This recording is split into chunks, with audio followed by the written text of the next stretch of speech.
Olá, galerinha boa e amiga do mundo dos mistérios, seja muito bem-vindo. À medida que a tecnologia e a exploração nos dias modernos continuam a crescer e melhorar, isso nos permitiu descobrir vários segredos. Embora alguns deles sejam explicados, alguns permanecem um mistério. Às vezes, quanto mais sabemos, mais perguntas são feitas.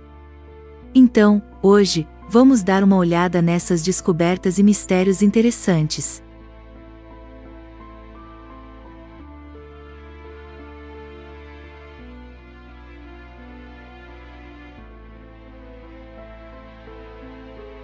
O misterioso sarcófago de chumbo encontrado selado sob a Catedral de Notre-Dame foi aberto. Foram encontrados os restos mortais de duas pessoas, que se acredita serem membros da elite da época. O incêndio que quase destruiu a Catedral de Notre-Dame em 2019 revelou dois misteriosos caixões de chumbo escondidos sob o piso. Os sarcófagos foram desenterrados no início deste ano durante uma escavação do Instituto Nacional de Arqueologia da França, mas só recentemente foi anunciado o que foi encontrado em seu interior. Das cinzas e escombros, a equipe já desenterrou dois corpos. De acordo com o The Guardian, um é um jovem nobre e o outro um sacerdote de elite. Uma placa de latão no caixão do padre confirma que o corpo pertence a um ex-líder religioso da Notre-Dame chamado Antoine de Laporte, que morreu em 1710 aos 83 anos. Como de Laporte ajudou a remodelar a famosa catedral, ele era uma figura altamente respeitada em sua época. Existe até uma pintura dele pendurada no Louvre. O outro cadáver é um mistério. Parece que ele morreu entre os 25 e os 40 anos, e é evidente que ele foi importante, dado o destaque de seu enterro. Seus ossos falam de uma vida a cavalo, por isso os pesquisadores o apelidaram de Le Cavalier, que significa o cavaleiro. Éric Crubeze, biólogo-antropólogo da Universidade de Toulouse III, França, supervisionou a abertura dos caixões. Crubeze disse ao Live Science que o corpo de Le Cavalier estava com problemas de saúde. Ele havia perdido a maior parte dos dentes e seus ossos mostravam sinais de ferimentos. Aparentemente, a maneira como seu crânio foi cerrado e seu peito aberto para embalsamamento era uma prática comum nos enterros da nobreza.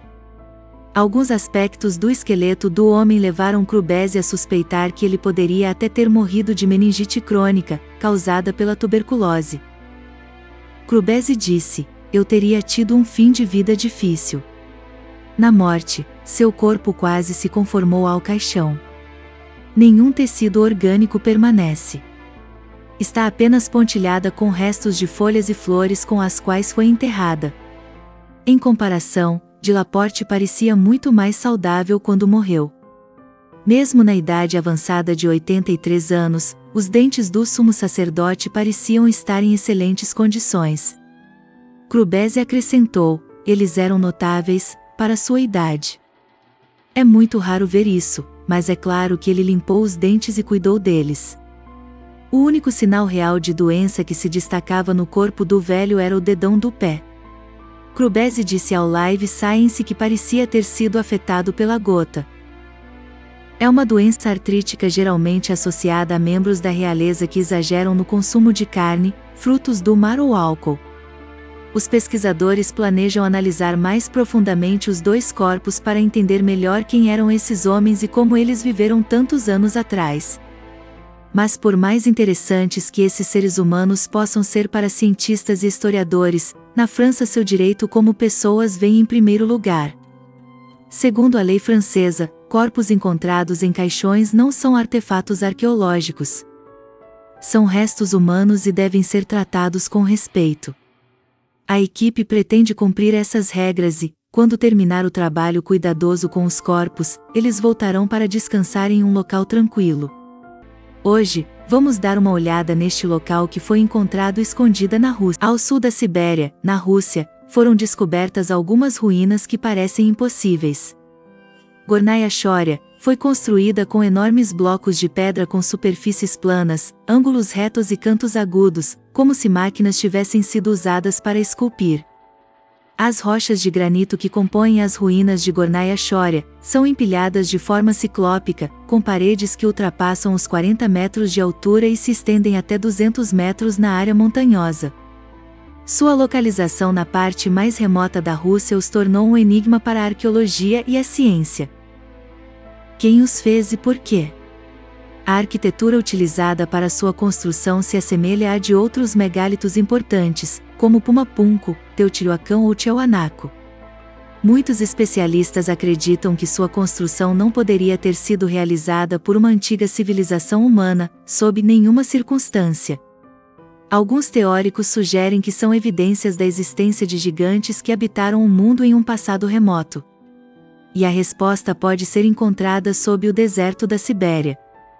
O Monte Shoria, por sua tradução em espanhol, é formado por enormes blocos de granito com superfícies planas e lisas, ângulos retos e cantos agudos. Aparentemente, eles foram empilhados seguindo uma lógica incrível.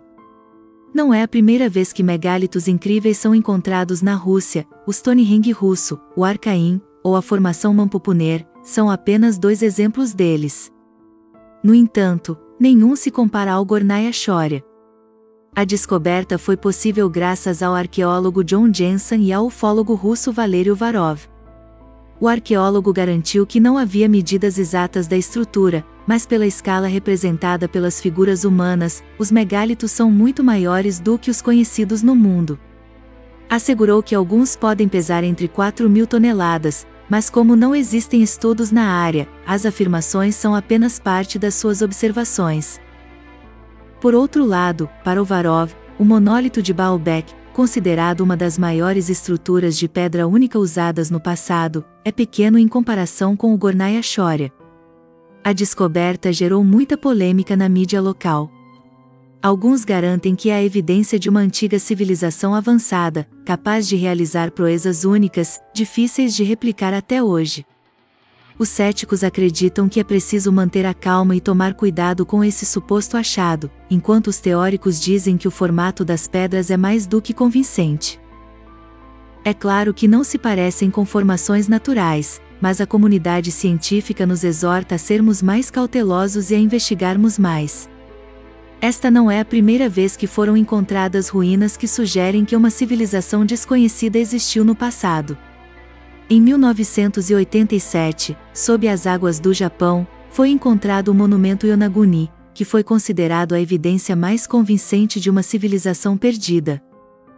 Mas, como em Gornaya Shoria, parece que a comunidade científica não quer que essas descobertas venham à tona, nem que descobramos suas origens. No momento, os magníficos megalitos estão localizados em uma área que não é propensa a terremotos ou inundações, portanto, descarta-se que seja uma formação natural. Se for esse o caso, quem o construiu?